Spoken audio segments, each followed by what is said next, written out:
Welcome to the English with Kirsty podcast from www.englishwithkirsty.com. Here I'll be sharing with you tips, information and other learning resources so that you can improve your business English.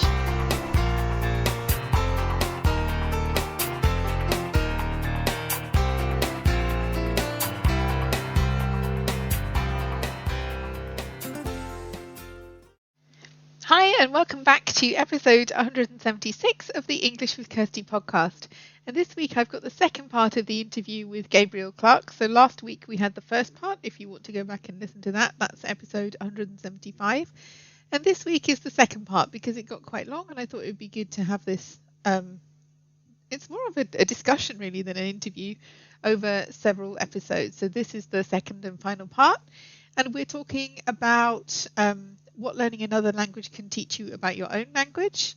Some rules that if English is your first language, you probably didn't even know there were rules and you probably didn't learn them at school either, but they are true and they apply to the English language. And then we talk about Gabriel's book and he tells us a bit about that. And it's a book for language learners, especially visual learners. So if you're learning English and you're a visual learner, this book could be helpful for you because it demonstrates points and grammar points and useful information about the English language in pictures. So this is a podcast, so I'm not going to show you any pictures, but Gabriel does describe a couple of the pictures from the book as well. So if you want to know more about that, you can go to the show notes page, which is englishwithkirsty.com/podcast/episode 176. And then you can find the link to Gabriel's book and other links to his blog and his podcast as well. So I hope you enjoy the rest of the interview. Have a good week and have fun learning English. So what has learning other languages taught you about your native language then? How's it taught you? Yeah, certainly, absolutely. Especially learning Turkish, which is, such a different language. Most people whose first language is English tend to study another Indo-European language as their second language, French, German, etc. But Turkish is like a completely different language family. We have more in common with Persian and Iranian than we do with Turkish, because Persian and Iranian is the same language family, despite feeling so far away sometimes. It does sound very alien. But one thing definitely that Turkish highlights very strongly about English is that we rely on word order so much. Word order is so strict in English. And I know this, it isn't so strict even in other Indo-European languages like French and German. There's a bit more freedom to move the words around. But Turkish really has that freedom a lot. So I think that was quite interesting. I've got an example, if I may. It really struck me when I was reading one of the Teach Yourself Turkish books that I had. And it was demonstrating how you can make questions about different parts of the sentences simply by moving one particle around. I'm going to give some examples. So the examples from this book was you've got the phrase, I'm going to speak a bit of Turkish. Is that okay if I just use some Turkish and translate it? Okay, so we've got this phrase, bana mı bira getiriyorsun, which means, is it me that you're getting a beer for? So you've got this really simple phrase in Turkish, and the way we can express that in English, okay, we can say, are you getting me a beer? You could do it through pronunciation. But if you were writing that down and you wanted to make that very clear, we have this very elaborate sentence. Is it me that you're getting a beer for? Move that particle again. So, bana bira mı getiriyorsun? And it becomes completely different. Said with disgust, are you getting are you getting a beer? I don't like it. Yeah. Okay, yeah. Is it a beer you're getting me? Yeah, exactly. Yeah. Get me something else. I don't want beer. How dare you? Exactly. And then you move it once more and you have bana bira getiriyormusun, and you have the more neutral sentence, are you getting me a beer? Without much emphasis on anything. But yeah, the way that the English like is forced to completely rearrange itself, whereas the Turkish can just slickly move that one particle along, goes to show how much word order is very important in English. And I think how much we can misunderstand as well, because like with okay, you can use the "is it me that you're getting a beer for," but often in English it's just the emphasis. Is it me you're getting a beer for? Are you getting me a beer? Well, no. Or like, oh, are you getting me a beer? You know, it's a lot of it was intonation, emphasis, and if it's said quickly, it's more easy to miss that than in the Turkish structure where it's the way that the sentence is put together. Very good point. Yeah. So I guess if you were like not listening out for these sorts of cues in pronunciation, you could miss that really easily, especially if you're used to a system where a particle does that for you, so you don't need to do that with your voice as much. Yeah, it's like a lot more is left to chance in English, or to people being able to read between the lines, which is really hard when it's a language that you're learning and you're still getting to grips with the language and the vocabulary, never mind reading or listening to what hasn't been said. Yeah, this is a good point. Yeah, this is very valuable for people who are teaching English to Turks. Yeah, definitely. Yeah. I've done a bit of that, not as much as I'd like to. I'd like to kind of do more of that, but it's definitely something to think of. When there are rules in your own language that you don't think of, because that example just made me think about a conversation I had with somebody about adjective order. In English, you know how there are certain groups of adjectives that have to come before other groups of adjectives, and I didn't know that until I did my teacher training, because you don't learn that at school. That's a minefield as well. That yeah. Some things definitely sound bizarre, but only because you've learned that they do, and to try and communicate that to someone whose language doesn't care what order your adjectives come in, as long as, all right, put the important ones first, but you know some languages don't have this whole set of rules. And some languages, I think to some extent Turkish has a sort of the adjective, each adjective modifies the one in front. So like the book I read had a lot of alcohol in it. A cold bottle of white wine, or a bottle of cold wine, you know, this would modify is the wine cold or is the whole bottle cold? And there's a sort of subtlety that you can include in Turkish, which I guess English, again, the obsession with word order, it doesn't come as naturally in English. Right. I got another really cool example that I discovered fairly recently and I got quite obsessed with. It's two examples. It's linguistic geeky stuff here, but they both kind of tie into each other. Oh my God, brain melt. Words like rock and roll, I know this normally. Rock and roll, salt and pepper, mother and father, you know, these sort of pair words. Binomials. You have these sort of pair words, and they always sort of go in the same order. You rarely say father and mother. You rarely say pepper and salt. You never say roll and rock. And there's been a bunch of research into this, trying to, like, why do we do it in this order? Like, why is it mother, father? Why is it day and night? Or night? No, it's night and day, isn't it? Why is it black and white?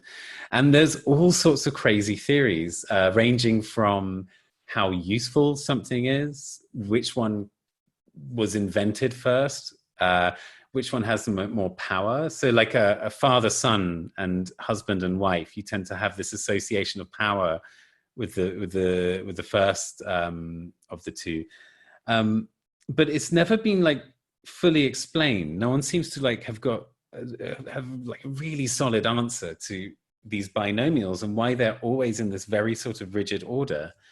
But there is one thing that kind of helps explain it, and I think this is something that's really interesting because this is a very odd thing, and it comes very naturally to first language English speakers, but you kind of have to pick it up as a second language speaker. It's called ablaut reduplication. I hope I'm pronouncing that right. And it's when you have this, so bish, bash, bosh. The phrase bish, bash, bosh. This is how I remember the order.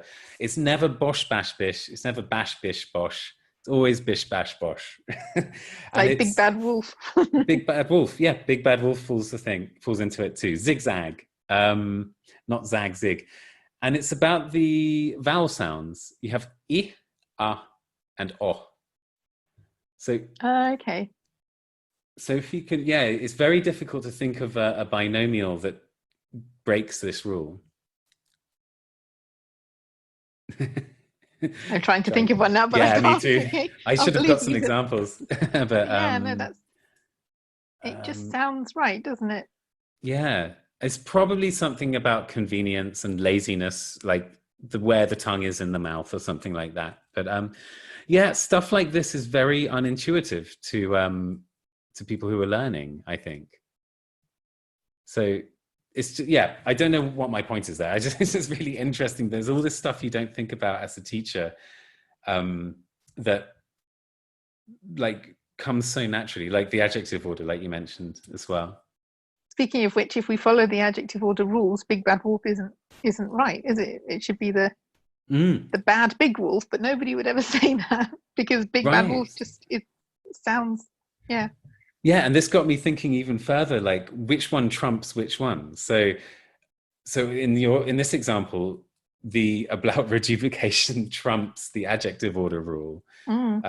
Does something show that the power structure rule trumps ablaut reduplication? I don't know. I haven't looked into it deep enough, but I just find all of that stuff really fascinating. I guess at the end of the day, it doesn't matter too much. It's not the most important thing in the world, but it's definitely one of the more interesting little quirky sides of language, I think. And I like stuff like that a lot. Yeah, I think it makes you appreciate it more as well. The more I know that I've learned more about English as an English teacher than we ever learned at school when I was supposed to be learning English.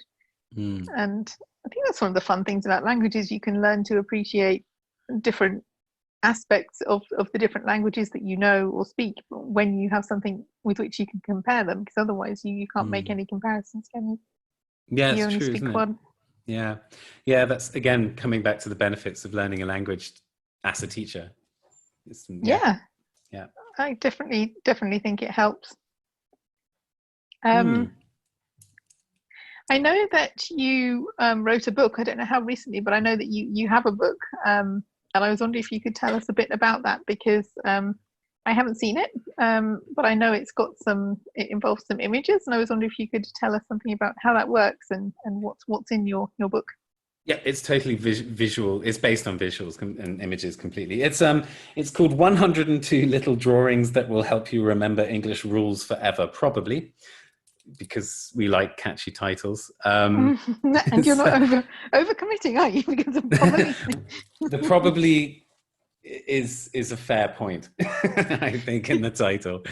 I mean, they will help you. They won't necessarily ensure that you learn them forever, but I think they'll do a good job of making it easier. And that's it, really. The title kind of says it all. It's 102 drawings. Basically, what happened was over the years of teaching, I kind of collected all those, like every time I was describing a sort of grammar point or a vocabulary point that I used a sort of picture for, whether it was something kind of technical like a graph, or whether it was something more visual like someone skydiving next to a vowel or whatever. I kept any of them that provided that sort of aha moment in the students, like the ones that students reacted to the strongest, I kept. The ones that kind of helped them like get the concept that I was trying to give them. And yeah, so over the years, I collected those. One year when we were on holiday and we had a blog post to write, and I definitely didn't want to write a blog post. I wanted to go for a walk in the hills. We kind of got lazy and we just thought, okay, we could just put loads of these cards up, these images that I've got. I'll just sort of take some photos of them and do a quick description for each one. And that's a blog post. And we called it 11 Little Drawings That Will Help You Remember English Rules Forever, probably. And it became our top post for months. It was like I think quadruple our next post. It just sort of went a bit viral. It was really, really popular. So I thought, okay, people are finding this useful. This is helping people. So why don't I do like 102 of these and turn it into a book? So I did. Oh, you did. And it's in the different categories: getting the right preposition, easily confused words, ways to remember vocabulary, bonus vocabulary, idioms, phrasal verbs, when prepositions have meaning, where vocabulary meets grammar, little things that everybody gets wrong, big grammar, hypothetical situations, and talking about time. And that was it. It's a broad range of ideas there, of topics to cover. Yeah. Well, they're all kind of based on students' misunderstandings and mistakes during the learning process. And there's a broad range of mistakes you can make when you're learning a language. So try to cover as much as possible. Yeah. Are you able to, or would you like to give us an example, or do people have to buy the book first? No, of course. It's going to be a bit tricky because I'm going to have to describe an image, but why not? Okay. Yeah, this is what I tell my students to do all the time. So if we... Okay, fair enough. Okay. Okay, I'm looking at the first one. There's a picture of an island, like a desert island from the side. And there's a guy standing on the island, and it says on the island. And there's a guy half buried in the island, and he's in the island. And this is basically highlighting a very common mistake I hear a lot with students saying, yes, I'm in the island now. Or I went in an island, or something like that. So, preposition issues. Sometimes the images are like that one, which highlight, the mistake and seeing the funny side of a mistake. Other things, let's find another one. House and home, for example. This is an easily confused word. I've got a picture of just a physical house, and I've written house. And there's a picture of a guy, and he's thinking about a house and his family standing next to the house, and that's home.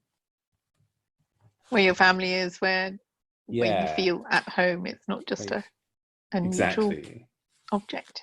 Yeah, it's like a concept more than a physical place. There's a variety of ways of approaching it, but each of them has like examples and a description as well. Okay, so thank you for that. I'm going to add the link to your book onto the show notes page, so people can find out about it, because I think especially for like visual learners as well, or some way where people need a way to get it to stay in their head, sometimes thinking about a situation or like a picture in your head is a really good way to do that. So I will add links to that. And also I mentioned before that you've got a podcast, so I'll add the link to your podcast as well. Lovely. And I know you have a blog too, so we can add that in as well. Brilliant, thank you. Are you on social media? Can we find you? Yeah, we do Facebook a little. Our main social media is Facebook, so it's Clark and Miller. Okay. Clark like Clark Kent, and Miller like the beer. Okay, I'll add those as well. Hey. Well, thank you for your time today. That's been really good. Thanks so much. No, it was fun. I love talking about these kinds of things, and great questions with lots of interesting implications in them. Thanks so much. Yeah. Well, it's been good to have you, and everyone else. Have a good week and have fun learning English. Lovely. Thanks so much. I hope you enjoyed this episode of the English with Kirsty podcast. If you have any questions or comments, my email address is kirsty@englishwithkirsty.com, or you can go to www.englishwithkirsty.com/podcast, where you'll find information about the individual episodes.